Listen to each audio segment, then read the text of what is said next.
Gol Gumbaz police ಠಾಣೆ ವ್ಯಾಪ್ತಿಯಲ್ಲಿ ಮತ್ತೆ ಜಲನಗರ್ ಮತ್ತೆ ಆದರ್ಶ್ ನಗರ್ ವ್ಯಾಪ್ತಿಯಲ್ಲಿ ಒಟ್ಟು 4 ಪ್ರಕರಣಗಳನ್ನು ಭೇದಿಸಿರುವುದರಲ್ಲಿ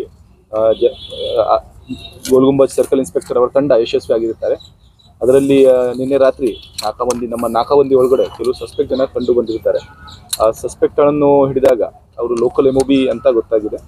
ಅವರಿಗೆ ಚೆಕ್ ಮಾಡಿದಾಗ ಮತ್ತೆ ಅವರು ಮುಂದಿನ ವಿಚಾರಣೆ ಮಾಡಿದಾಗ ಅವರು 4 ಬೇರೆ ಬೇರೆ ಆಫೆನ್ಸಸ್ ಅನ್ನು ಮಾಡಿದ ಬಗ್ಗೆ ಒಪ್ಕೊಂಡಿರುತ್ತಾರೆ.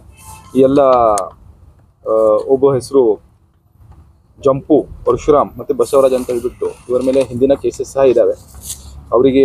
ಅವರಿಂದ ಈಗಾಗಲೇ 281 ಗ್ರಾಮ್ ಅಷ್ಟು ಬಂಗಾರದ ಆಭರಣಗಳನ್ನು ನಾವು ರಿಕವರಿ ಮಾಡಿದ್ದೀವಿ. ಮತ್ತು ಇದರಲ್ಲಿ ಒಟ್ಟು 4 ಕೇಸಸ್ ಡಿಟೆಕ್ಟ್ ಮಾಡಿದ್ದೀವಿ. ಸರ್, ಈಗ ಚಡ್ಡಿ ಗ್ಯಾಂಗ್ ಎಲ್ಲಿಗೆ ಬಂದು ಸರ್? ಅದು ಇದರಲ್ಲಿ ಸಹ ಯಾಕೆಂದರೆ ಸ್ವಲ್ಪ ಕ್ಲೂಸ್ ಯಾವ ರೀತಿ ಸಿಗ್ತವೆ ಆ ರೀತಿ ನಾವು ಮುಂದೆ ಹೋಗ್ತೀವಿ. ಈಗಾಗಲೇ ತನಿಖೆ ನಡೀತಾ ಇದೆ. ನಮ್ಮ ಅಧಿಕಾರಿಗಳು ಡೆಡಿಕೇಟೆಡ್ ಒಂದು ತಂಡವನ್ನು ರಚಿಸಿ ಈಗಾಗಲೇ ಅದರ ಮುಖಾಂತರ ಒಂದು ಪ್ರಯತ್ನ ನಡೀತಾ ಇದೆ. ಅದು ನಾವು ಮಾಡ್ತೀವಿ. ಒಂದು ಅಂದಾಜು ಇದೆಯಾ ಸರ್ ಲೋಕಲ್ ಅವರ ಅಥವಾ ಇಲ್ಲಿಂದ ಯಾರೋ ಬಂದು ಮಾಡ್ತಾ ಇದ್ದಾರೆ? ಅದು ಈಗಲೇ ಹೇಳೋಕ್ಕೆ ಆಗಲ್ಲ. ಯಾಕಂದರೆ ನೋಡಿ, ಈಗ ಬೆಳಗ್ಗೆ ಸಹ ನಾವು ಒಂದು ಪ್ರೆಸ್ ಮೀಟ್ ಮಾಡಿದ್ದೀವಿ. ಅದರಲ್ಲಿ ಸಹ 4 ಕೇಸಸ್ ಡಿಟೆಕ್ಟ್ ಆಗಿವೆ. ಅದರಲ್ಲಿ ಸಹ 4 ಜನ MOBಗಳು ಲೋಕಲ್. ಇದರಲ್ಲಿ ಸಹ ಏನೋ ಡಿಟೆಕ್ಷನ್ ಆಗಿದೆ. ಅದರಲ್ಲಿ ಸಹ ಲೋಕಲ್ ಇದ್ದಾರೋ ಹೊರಗಿನವರು ಇದ್ದಾರೋ ಅದ್ರ ಬಗ್ಗೆ ನಾವು ಪರಿಶೀಲಿಸ್ತಾ ಇದ್ದೀವಿ. ಸರ್, ಈಗ ನಿನ್ನೆ ಕೂಡ 8 ಮಂದಿ ಹಿಡಿದ್ರಿ, ಇವತ್ತು ಮತ್ತೆ 2 ಆಯಿತು. ಇನ್ನು ಮತ್ತಷ್ಟು ಈ ಮನೆಗಳತನ ಪ್ರಕರಣ ತನಿಖೆ ಮುಂದಿರುತ್ತೆ. ನೀವು ಮನೆಗಳ್ಳತನ ಪ್ರಕರಣದ ಬಗ್ಗೆ ನಾನು ಈಗಾಗಲೇ ಹೇಳಿದ ಹಾಗೆ ಒಂದು ಡೆಡಿಕೇಟೆಡ್ ಟೀಮ್ ಕಂಟಿನ್ಯೂಸ್ ನಮ್ಮ ಸರ್ಕಲ್ ವ್ಯಾಪ್ತಿಯಲ್ಲಿ ಕೆಲಸ ಮಾಡ್ತಾ ಇದೆ. ಸರ್ಕಲ್ ಇನ್ಸ್ಪೆಕ್ಟರ್ ನೇತೃತ್ವದಲ್ಲಿ ಒಂದು ಡಿಟೆಕ್ಷನ್ ಸ್ಕ್ವಾಡ್ ಥರ ಮಾಡಿ ಅವರಿಗೆ ಅದೇ ಕೆಲಸವನ್ನು ಹಂಚಲಾಗಿದೆ.